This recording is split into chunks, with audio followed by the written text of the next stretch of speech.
अस्सलाम वालेकुम, hello everyone, welcome to my YouTube channel. आज जो टॉपिक हम डिस्कस करने जा रहे हैं that's about connected discourse. So time को वेस्ट किए बगैर लेट्स गेट स्टार्टेड। डिस्कोर्स, सबसे पहले डिस्कोर्स को समझते हैं कि डिस्कोर्स है क्या। रिटन और स्पोकन कम्युनिकेशन और डिबेट, जो आप लिखते हैं या जो आप बोलते हैं या जो आप डिबेट करते हैं उसको हम डिस्कोर्स कहते हैं। When you discuss something with your friends in person और ओवर अ चैट प्लेटफॉर्म, अपने दोस्तों के साथ डिस्कशन करना, टीचर के साथ डिस्कशन करना, टीचर आपको पढ़ा रहा है, आप उसे रिस्पॉन्स कर रहे हो, ये सब क्या है? डिस्कोर्स है। Discourse can also be when someone expresses there ideas on a particular subject in a formal and orderly way, either verbally और इन राइटिंग।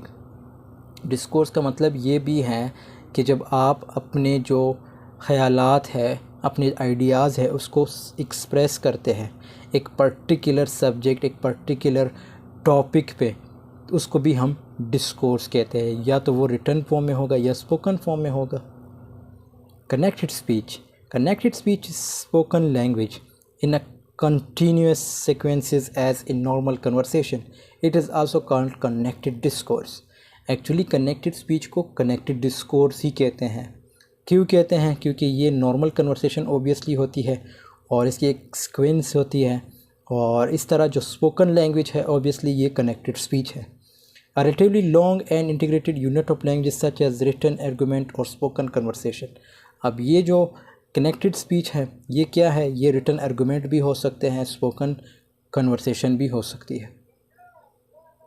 कनेक्टेड स्पीच और connected discourse in linguistics is a continuous sequence of sounds forming utterances or conversation in spoken language.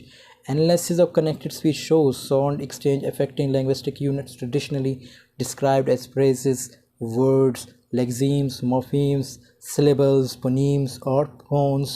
The words that are modified by those rules will sound differently in connected speech than in isolation form or citation form. Connected speech का मतलब ये है कि आप जब बोलते हैं तो आपने जो वर्ड्स हैं उसको किस तरह कनेक्ट करना है, किस तरह फ्रेजेस यूज़ करने हैं और किस तरह लेक्सीम्स या वर्ड्स यूज़ करने हैं, मॉर्फीम्स, सिलेबल्स, फोनीम्स और फोन्स, ये सब जो हैं आपने किस तर्ज पे यूज़ कर। अब फ़र्क क्या है? सपोज़ एक पाकिस्तानी या इंडियन बात कर रहा है और एक ब्रिटिशर है, तो ब्रिटिशर जो होगा उसकी फ्लुएंसी होगी, मतलब उसको ये पता होगा कि मैंने कब स्ट्रेस्ड वर्ड यूज़ करना है और कब अनस्ट्रेस्ड वर्ड यूज़ करना है, कब इंटोनेशन, कब जो है एसिमिलेशन यूज़ करना है। इसी तरह जो पाकिस्तानी या इंडियन होगा उसका डिफरेंट होगा। वो पहले सोचेगा और ऊपर से अगर उसकी स्पीकिंग अच्छी भी है तो, लेकिन वो इतना इस चीज़ों को फोकस नहीं करेगा कि कब मैंने स्ट्रेस्ड और कब अनस्ट्रेस्ड यूज़ करना है। लेकिन जो होगा, जो कनेक्टेड स्पीच का मतलब यही है, जो कंटिन्यूसली बोल रहा है विदाउट मिस्टेक्स, उसको हम कनेक्टेड स्पीच कहते हैं। Speech is a continuous stream of sounds without clear cut border lines between each word. In spoken discourse, we adapt our pronunciation to our audience and articulate with the maximal economy of movement rather than maximal clarity. Thus, certain words are lost and certain phonemes are linked together as we attempt to get our message across. तो connected speech में क्या होता है कि कभी कभार हम जब बोल रहे होते हैं तो जो हमारे वर्ड्स होते हैं वो ऑडियंस को समझ ही नहीं आते, ऑडियंस को समझ नहीं आती। इसी तरह जब कोई ब्रिटिशर बोलेगा उसको समझ आ जाएंगे अगर उसके अपने लोग वहाँ पे बैठे हो, लेकिन कभी कभी हम मिस्टेक्स करते रहते हैं। और कभी कभार ये होता है जब हम बोल रहे होते हैं हमारी मूवमेंट तो होती है उस किसी भी चीज़ को प्रोनाउंस करने की, लेकिन उसमें क्या होती है, उसमें क्लैरिटी नहीं होती, ऑडियंस को समझ ही नहीं आती। There is often a significant difference between the way words are pronounced in isolation and the way they are pronounced in the context of connected speech. अब ये बता रहा है कि एक फ़र्क है कि जो वर्ड्स है उनको अलग कैसे प्रोनाउंस करते हैं हम, और the way they are pronounced in the context of connected speech, और जब हम कनेक्टेड स्पीच की बात करते हैं तो उसको किस तरह प्रोनाउंस करते हैं। ये फ़र्क भी है कनेक्टेड स्पीच में। अब कैसे, सपोज़ आप बात कर रहे हो या आप जब कुछ एक वर्ड, जब आपको ये कहा जाए कि ये वर्ड आपने प्रोनाउंस करना है तो obviously you will think about it and आप सब उसको प्रोनाउंस कर पाओगे। लेकिन अगर आपको कोई ये कहे कि टॉपिक को जो है एक्सप्लेन करना है वहाँ पे आप बहुत सी चीज़ें ऐसे बोलेंगे जो ऑडियंस को समझ ही नहीं आएंगी, मतलब आपकी प्रोनाउंसिएशन होगी, आपके कुछ ऐसी चीज़ें होंगी जो ऑडियंस को समझ नहीं आएंगी। तो ये यही बात कर रहे कि आइसोलेशन में जो होती है, मीन जब हम अलहदा करते हैं प्रोनाउंसिएशन, वो जो है ईजी होता है, वो अंडरस्टैंडेबल होता है। लेकिन कनेक्टेड स्पीच में इट्स टू डिफ़िकल्ट, बहुत कम लोग इसको समझते हैं। In connected speech, words or syllables are cleft, phrases are run together and words are stressed differently than they would be in writing. Obviously, आपने सब कुछ एक साथ लेके चलना होता है, जैसे phrases वो run together, words को जो है कौन से words को stress करना है, कौन से words को stress नहीं करना, and they would be in writing. लेकिन writing में जब आप करते हो तो आप ये चीज़ों का नहीं देखते कि कौन सा जो है वर्ड स्ट्रेस्ड और कौन सा अनस्ट्रेस्ड है। Obviously that's in the form of writing, that's not in the form of speaking. But speaking में आपने स्ट्रेस्ड अनस्ट्रेस्ड देखना होता है और फ्रेजेस को रन टुगेदर करना होता है और सिलेबल्स जो है क्लिफ्ट होते हैं।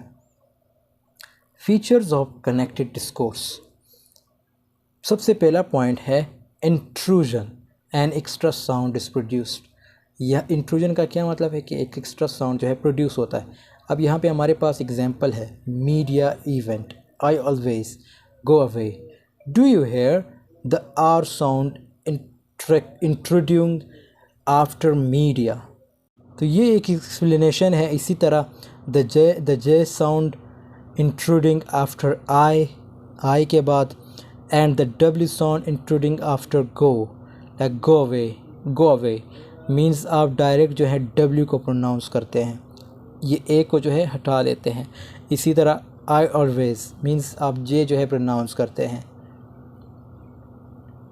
assimilation occurs when a phoneme sound is one word causes a change in a sound in a neighboring word. For example, try saying this: in Bath last year, Hyde Park.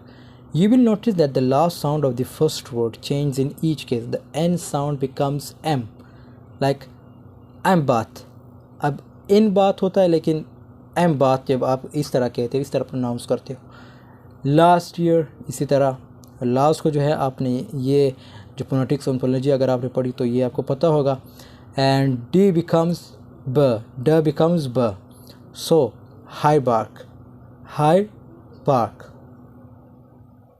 Alison या डिलिटेशन, the drop और omission of a sound specially, इसमें आप जो है एक word या एक word को ड्रॉप करते हो जो अनएसेंटेड सिलेबल होता है। It usually affects weak sounds such as U, I and j when they are between two consonant sounds, and most commonly the t and d sounds.